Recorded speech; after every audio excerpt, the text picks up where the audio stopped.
복되고 거룩한 주님의 날 우리에게 허락하시는 하나님의 말씀은 창세기 4장 3절에서 4절 말씀입니다.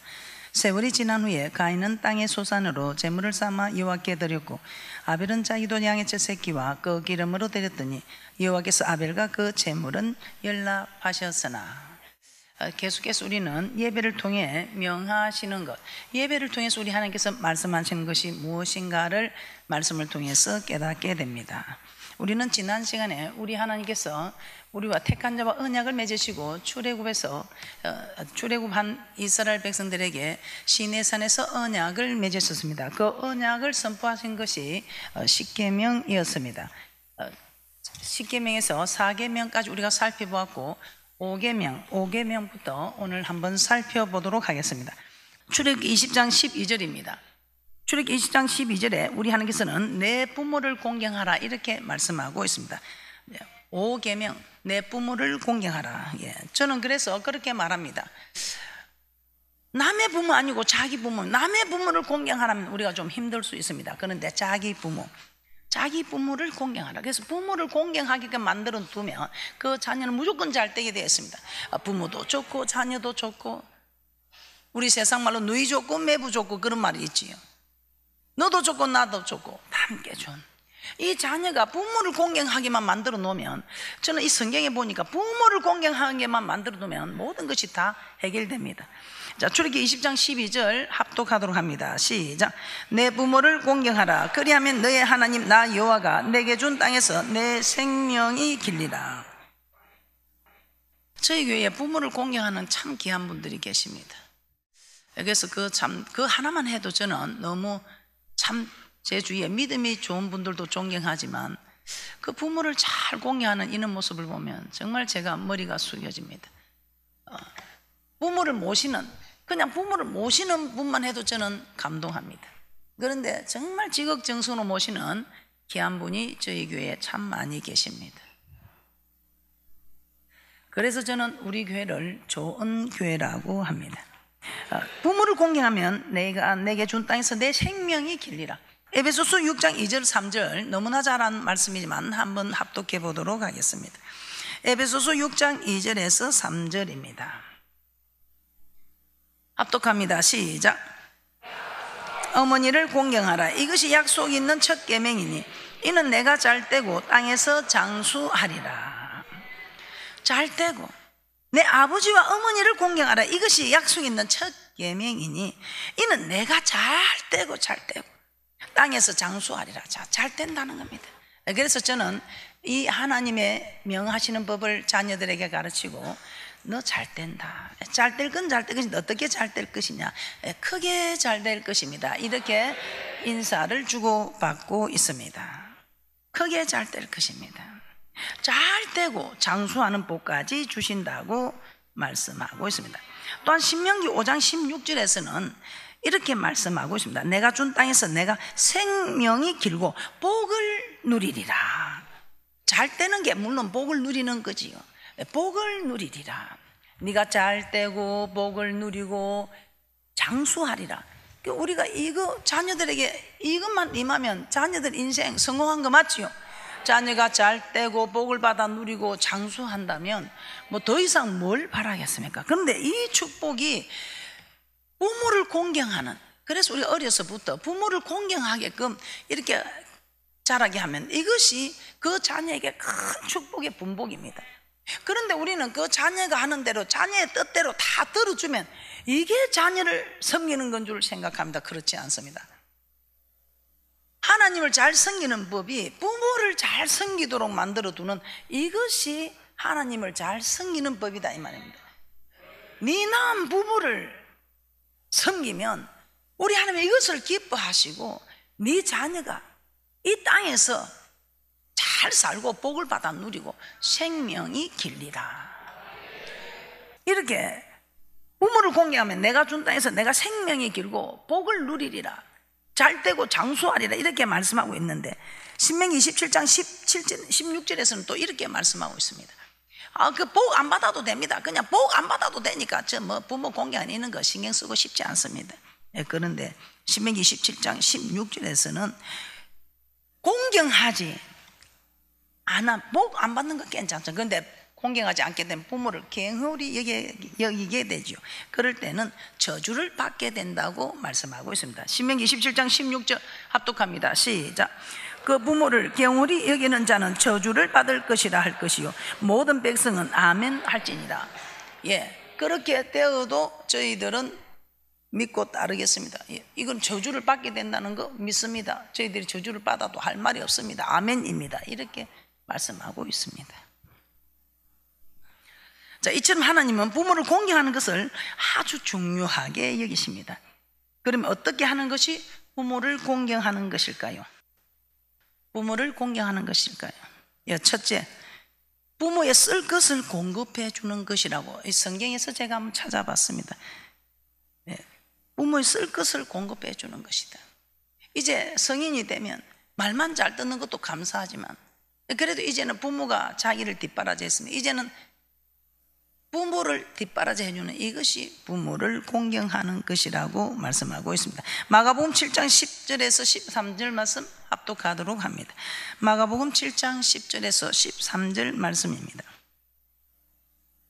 예수님은 고르반, 즉 아비에게나 어미에게 드릴 것들을 하나님께 드림이 되었다고 하기만 하면 아비나 어미에게 드리지 않아도 된다는 유전을 만들어서 내 부모를 공경하라는 하나님의 계명을 폐하여 버릴 바리새인들을 책망하셨습니다. 마가복음 7장 10절에서 13절 합독합니다. 시작. 모세는 내 부모를 공경하라 하고 또 아비나 어미를 해방하는 자는 반드시 죽으리라 하였거늘 너희는 가로되 사람이 아비에게나 어미에게나 말하기를 내가 드려 유익하게 할 것이 고르반 곧 하나님께 드림이 되었다고 하기만 하면 그만이라 하고 제 아비나 어미에게 다시 아무 것이라도 하여 드리기를 허하지 아니하여 너희의 전한 유전으로 하나님의 말씀을 폐하며 또 이 같은 일을 많이 행하느니라 하시고. 고르반, 이 고르반은 아비에게는 어미에게 드릴 것들을 하나님께 성전을 건축하니까 건축하는데 이게 감동이 돼서 하나님께 다 드려서 부모님에게 드릴 게 없습니다. 그건 아니다. 자기 허리띠를 졸라매야지 그냥 부모님에게 드릴 걸 허리띠를 졸라매면 안 된다는 것입니다. 자, 둘째, 부모를 공경하는 것 모든 일에 부모에게 순종하는 것이라고 말씀하고 있습니다. 골로새서 3장 20절입니다. 부모 공경, 자기 부모를 공경하는데 그걸 왜 못하냐고 이렇게 말씀합니다. 그런데 그냥 한두 가지가 아니고 모든 일에 부모에게 순종하라. 이것이 주 안에서 기쁘게 하는 것이다. 자, 어떻습니까? 여러분은 자녀들을 이렇게 잘 성장시켜 놓았습니까? 골로새서 3장 20절입니다. 합독합니다. 시작. 자녀들아 모든 일에 부모에게 순종하라. 이는 주 안에서 기쁘게 하는 것이니라. 주 안에서 기쁘게 하는 것이라. 이렇게 기쁘게 할 때 우리 하나님께서는 요한복음 8장 29절에서도 우리 예수님조차도 하나님을 기쁘시게 함으로 홀로 두지 아니하셨다고 말씀하고 있습니다. 모든 일에 부모에게 순종하고 부모의 쓸 것을 공급하는 자녀가 부모를 공경하는 자녀라고 합니다. 자, 여섯 번째 6계명 보겠습니다. 출애굽기 20장 13절입니다. 6계명 살인하지 말지니라. 살인하지 말지니라. 출애굽기 20장 13절 합독합니다. 시작. 하나님은 살인하지 말라고 명하셨습니다. 그리고 이 같은 명령에도 불구하고 고의적으로 사람을 죽인 자는 하나님께서는 반드시 죽이라고 하셨습니다. 이건 오늘 하나님 나라의 법이지 이 세상 법이 아닙니다. 자, 출애굽기 21장 12절입니다. 신정정치가 이루어졌을 때는 이대로 이루어질 수 있습니다. 그런데 지금은 신정정치가 아니지요. 그렇기 때문에 하나님 나라 법은 이렇지만 우리는 세상에 속한 거로 저 사람이 나를 사람을 죽일 수 있는데 나도 저 사람도 죽여야 된다 이것이 아닙니다. 지금 우리는 하나님 나라 법에 대해서 말씀하고 있습니다. 출애굽기 21장 12절 합독합니다. 시작. 출애굽기 21장 14절도 함께 보겠습니다. 시작.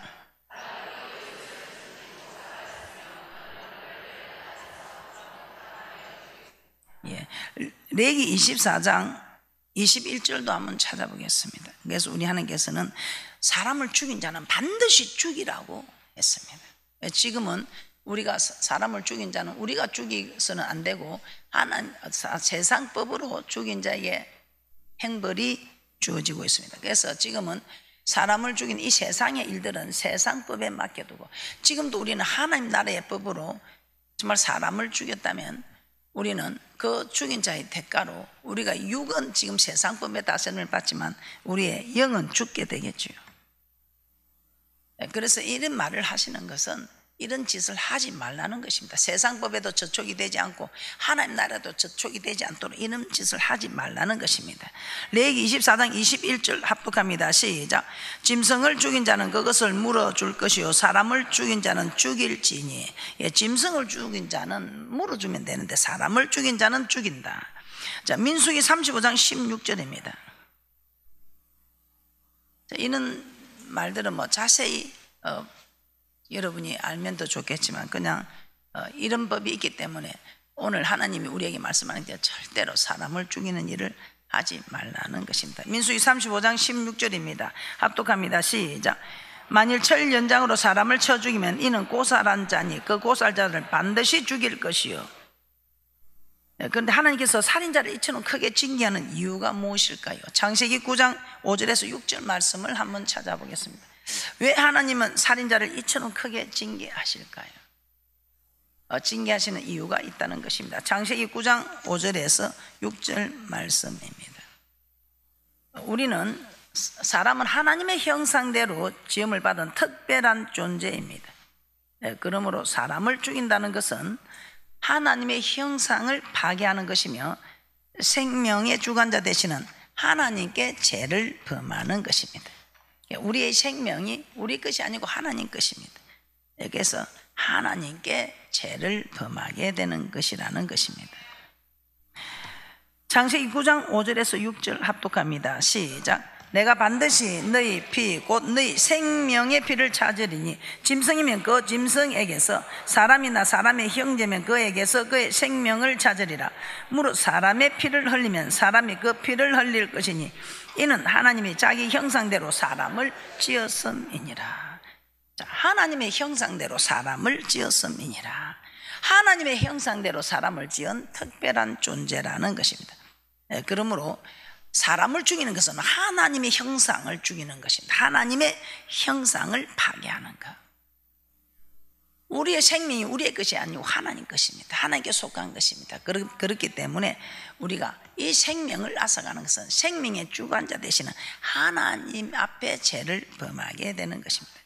그래서 우리 하나님께서는 사람을 죽인 자는 반드시 자기 생명으로 죄값을 치르라고 하셨던 것입니다.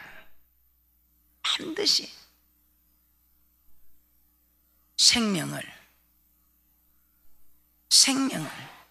빼앗은 자는 그 생명을 빼앗긴다 이 말입니다. 그래서 절대로 우리는 이 사람의 법으로, 하나님 나라의 사람의 법으로도 우리는 사람을 죽이면 안 되지.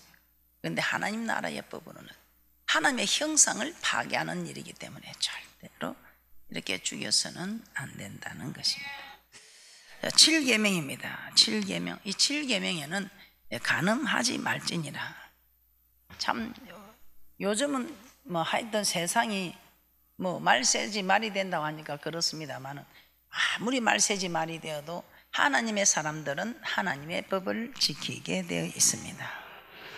출애굽기 20장 14절입니다. 간음하지 말지니라. 간음은 무슨 말인가 아시지요? 예. 자, 민수기 25장에 보면 출애굽한 이스라엘 백성들이 모압 여인과 음행하는 사건이 나옵니다. 그때 하나님이 이 간음하는 걸 얼마나 싫어하는지 그때 연병을 내리셔가지고 하루에 24,000명을 죽이셨습니다. 그래서 하나님께서 이 또한 간음하는 거 참 싫어하십니다. 창세기 19장에도 보면 음란한 도시 소돔과 고모라가 심판을 받아 유황불에 멸망하는 사건이 유다서 1장 7절에 나오고 있습니다. 유다서 1장 7절에 이 유황불에 멸망하는 사건.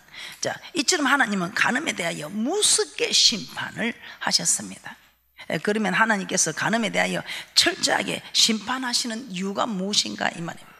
왜 간음에 대해서 하나님이 싫어하시고 철저하게 심판하시는가? 고린도전서 3장 16절에서 17절입니다. 합독합니다. 시작. 너희가 하나님의 성전인 것과 하나님의 성령이 너희 안에 거하시는 것을 알지 못하느뇨. 누구든지 하나님의 성전을 더럽히면 하나님의 그 사람을 멸하시리라. 하나님의 성전은 거룩하니 너희도 그러하니라. 그래서 우리는, 이 몸이 우리는 하나님이 거하는 성전이다 이 말이에요. 그래서 거룩한 성령 하나님이 우리 속에 함께 있기 때문에 이 거룩한 영을 근심되게 하지 말라. 할렐루야.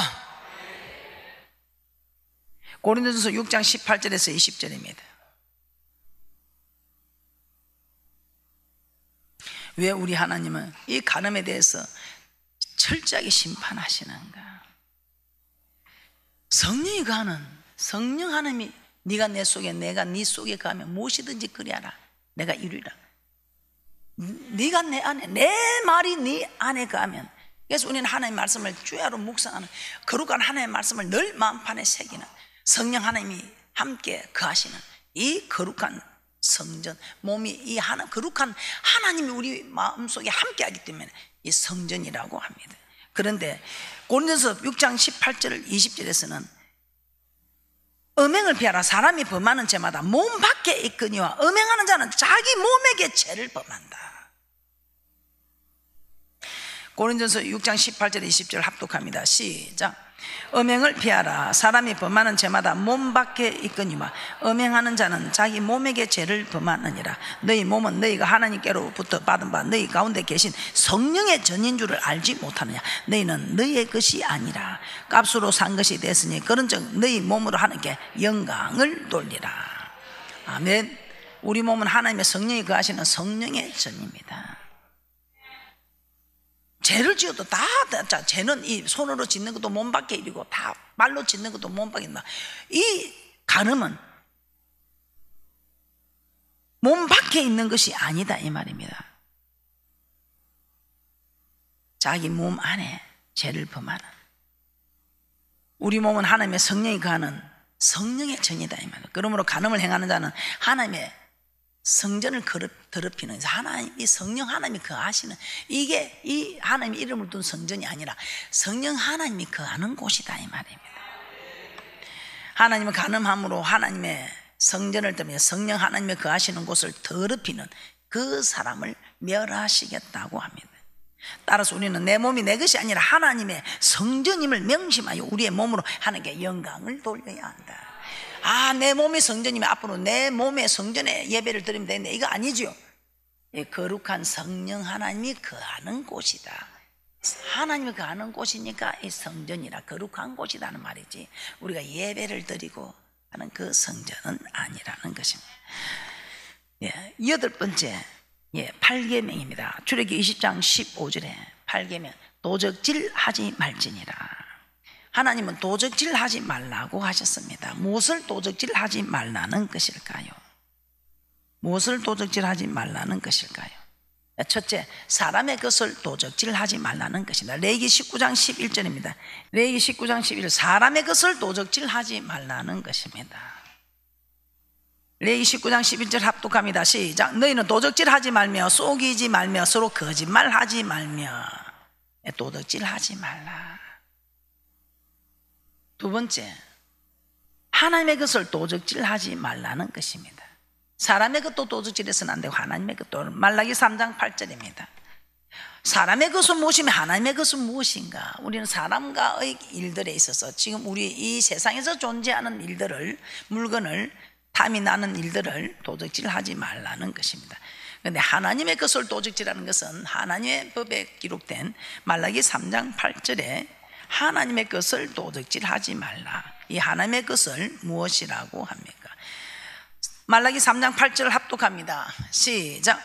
사람이 어찌 하나님의 것을 도적질하겠느냐? 그러나 너희는 나의 것을 도적질하고도 말하기로 우리가 어떻게 주의 것을 도적질하였나이까 하도다. 이는 곧 11조와 헌물이라.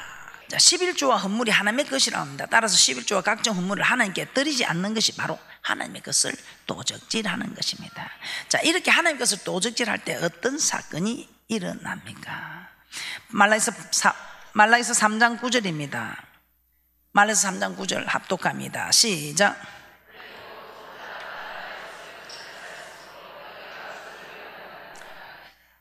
너희 곧 온 나라가 나의 것을 도적질하였으므로 너희가 저주를 받았느니라. 안 드려서 복 안 받으면 됩니다. 그런데 복 안 받는 것까지도 괜찮은데 하나님의 저주를 받는다. 우리의 삶에 하나님의 저주가 임한다고 말씀합니다. 그러나 온전한 11조 곧 11조와 헌물을 드렸을 때 하나님께서 하늘 문을 여시고 복을 쌓을 곳이 없도록 부어주신다고 말라기서 3장 10절에 말씀하고 있습니다. 그러므로 우리는 사람의 것이나 하나님의 것이나 도적질을 해서는 안 된다는 것입니다. 자, 9계명입니다. 9계명 출애굽기 20장 16절입니다. 내 이웃에 대하여 거짓 증거하지 말지니라. 내 이웃에 대하여 거짓 증거하지 말라고 합니다. 성경에서 거짓 증거는 중요한 범죄로 취급합니다. 그 이유는 거짓 증거가 상대방에게 돌이킬 수 없는 해를 가하는 행위가 되기 때문입니다. 자, 우리는 너무나 잘 알고 있습니다. 나봇의 포도원 사건입니다. 열왕기상 21장에 나봇의 포도원 사건이 기록되어 있습니다. 자, 이 나봇의 포도원 사건은 왕비 이세벨이 나봇의 포도원을 탐냈던 아합 왕을 위해서 이를 빼앗으려고 비류 두 사람을 정인으로 거짓 정인으로 세웁니다. 그래서 거짓 정인으로 세워서 이 나봇이 하나님과 왕을 저주하였다고 거짓 증거하게 하여 나봇을 죽게 만들고 포도원을 빼앗게 됩니다. 이처럼 거짓 증거는 사람의 목숨까지도 잃게 할 수 있는 엄청난 범죄가 되기 때문에 하나님은 거짓 증거에 대하여 분명한 심판을 선언하셨습니다. 신명기 19장 16절에서 19절입니다. 신명기 19장 16절에서 19절입니다. 그래서 여러분 평소 때 기도 많이 해야 합니다. 여러분에게 위협이 오고 협박이 오고 할 때 두려워서 여러분이 그냥 타협을 하고 거짓 증언을 하게 될 때에 여러분에게 하나님 나라가 임하겠습니까? 신명기 19장 16절에서 19절 합독합니다. 시작.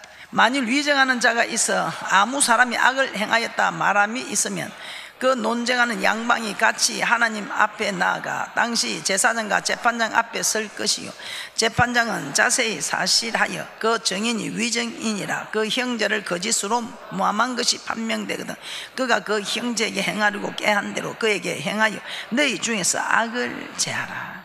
거짓 증거한 것이 판명되면 그가 그 형제에게 행하려고 꾀한 그대로 그에게 행하라고 말씀하고 있습니다. 잠언 19장 5절입니다. 잠언 19장 5절에서는 이렇게 말씀합니다. 거짓 정의는 벌을 면치 못할 것이요 거짓말을 내는 자도 피치 못하리라. 또한 계시록 21장 8절입니다. 계시록 21장 8절에서는 이렇게 말씀합니다. 계시록 21장 8절 합독합니다. 계시록 21장 8절입니다. 시작. 그러나 두려워하는 자들과 믿지 아니하는 자들과 흉악한 자들과 살인자들과 행음자들과 술객들과 우상숭배자들과 모든 거짓말하는 자들은 물과 유황으로 타는 못에 참여하리니 이것이 둘째 사망이라. 그래서 우리는 이런 일에 휩싸이지 않도록 거짓말하는 일에 휩싸이지 않도록 우리는 깨어 있어야 합니다. 거짓 정의는 둘째 사망 곧 불과 유황으로 타는 못에 참여하게 된다고 말씀합니다. 그러면 우리는 거짓을 멀리하고 항상 정직한 자가 되기 위하여 힘쓰며 다윗처럼 내 안에 정직한 영을 새롭게 해달라고 우리는 기도해야 합니다. 십계명이 10번째 십계명입니다. 출애굽기 20장 17절입니다. 내 이웃의 집을 탐내지 말지니라. 그 이웃의 아내나 그의 남종이나 그의 여종이나 그의 소나 그의 낙이나 물은 내 이웃의 소유를 탐내지 말지니라. 탐하지 말라고 말씀하고 있습니다. 내 이웃의 집을 탐하지 말라. 이웃의 아내나 그의 남종이나 그의 여종이나 그의 소나 그의 낙이나 물은 이웃의 소유를 탐내지 말라는 것입니다. 나봇의 작은 포도원을 탐냈던 아합 왕, 그 탐심으로 인해 결국 나봇을 죽게 만들었고 또 이웃의 아내를 탐냈던 다윗 또한 결국 자신의 충신 우리아를 죽게 만들었습니다. 이와 같이 탐심이, 탐하지 말라는 이 탐심이 그 마음 깊이 들어가면 살인까지 하게 된다는 것입니다.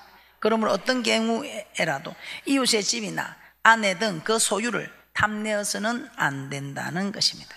자, 이상이 이 10가지가 시내산 불꽃 가운데서 반포하시고 지키라고 명하신 십계명입니다.